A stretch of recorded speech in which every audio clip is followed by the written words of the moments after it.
this sunshine. I just love it. You know, Martha, I'm getting too old to put up with the cold weather. Maybe I just ought to move down here. Sorry, Mabel. The news like that always makes my Richter scale jump. Oh, Grandma, that'd be far out. She means it would be great, and it really would. Naturally, Mabel, you can move down here in earthquake country if you like. I'd just like to point out that too much sun isn't good for you. It can turn a plum into an old prune. You can imagine what it would do to an old prune. Hi, everybody. Hi. Hi. Guess what, Grandma? What is it, Howard? We just had the drawing for the free trip to Acapulco, and you won it. How about that? Congratulations. I can't believe it. Why, I never got anything for nothing in my whole life. Mother, that's marvelous. Oh, Martha, what should I do? After all, I came to see you. You're a mother. Sacrifice.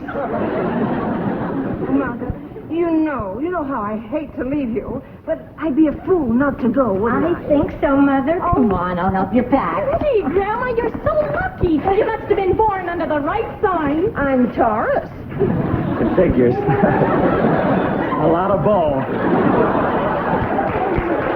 Good boy, Howie. Here's a check for her Acapulco trip. You know, I didn't feel right telling Grandma she won when she didn't. Well, look at it this way. It was an act of mercy. Because if she doesn't go, this family's going to be fatherless. Well, I got to get back to work. Work? What a beautiful sound, Howie.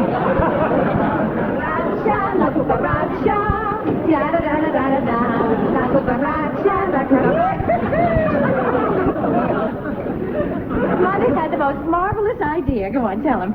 Yes. Now, why should I go to Mexico alone? Martha's going to go with me. What? Well, at least we thought we'd talk about it, darling. We just did. You're not going. Paul! You've come a long way, baby. But you're not going that far. Martha, I forbid it.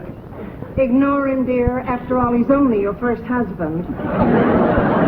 Now, Paul, you can ask me not to go, but you can't forbid me. I mean, what am I, a slave? Yes, I think it's high time you realized it. If you want to suggest or recommend that I don't go, that would be different. All right, I suggest that you don't go, and I recommend that you don't go. Now, what do you say? I'm going. My husband was always glad to send me off on a trip. Don't you dare.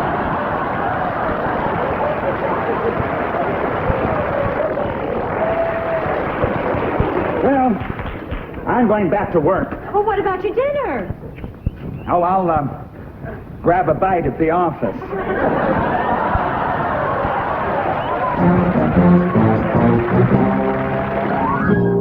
Mother, I really feel badly that when Paul went off to the office without his dinner. I know. I'll take him a casserole of spaghetti. He loves it. No daughter of mine is going to kowtow to a man by bringing my casserole. Well, at least you were wrong when you insinuated there was anything going on between him and Judy. What makes you so sure? Well, Mother, isn't it obvious? I mean, if there were, he'd want me to leave town. You could say that if you want to look on the bright side.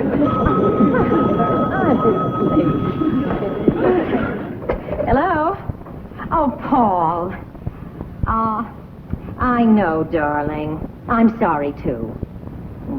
What's that? You have? You do? You're sure? I see. Well, of course, I'm thrilled. Bye. He wants me to go. I risk my case. Now, you stop that sniffling. You grab that casserole, put on your kowtow, and get right down to that office. Oh, Mother, I can't. You heard me. Right now, go. You know, Judy, I feel so much better since I called Martha. I'm glad you straightened me out. Well, you were being a little selfish, but I understand. It's difficult to learn to let go. It's okay. I'll use my head to think. Judy! Oh, Judy. You ought to be more careful. You ought to go on a diet, too. You know, Paul, if we were Dorothy and Cary Grant, your wife would probably walk in now and want to hit you with something.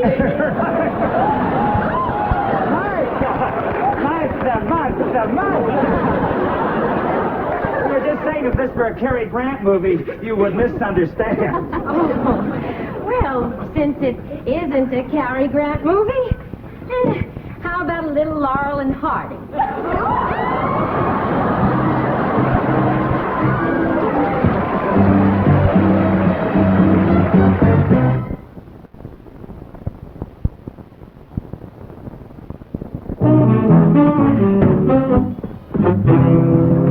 Martha, I don't like the idea of your leaving for Acapulco without really understanding what happened. Paul, I understand. Then why are you so abrupt? What makes you say I'm abrupt? Well, little things like slamming the cabinet door on the hand. That was an accident. Judy explained to you that she's about to get married. She even complimented you on your spaghetti. And frankly, it wasn't up to your usual standards. Well, it just proves how much I need a vacation. We're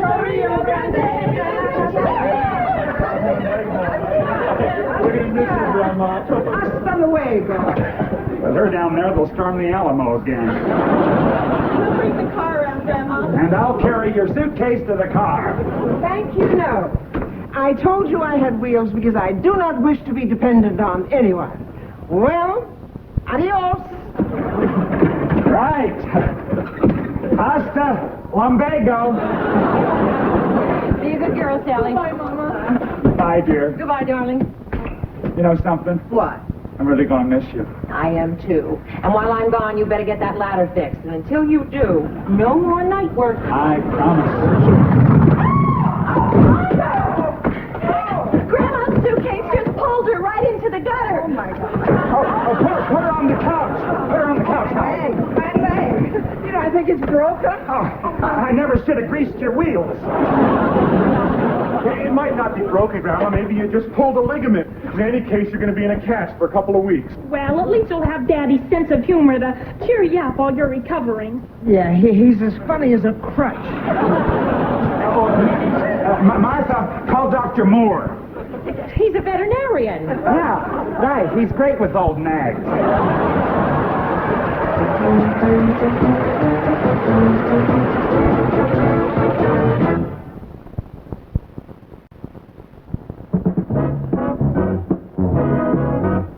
The Paul Lynde Show was filmed before a live audience.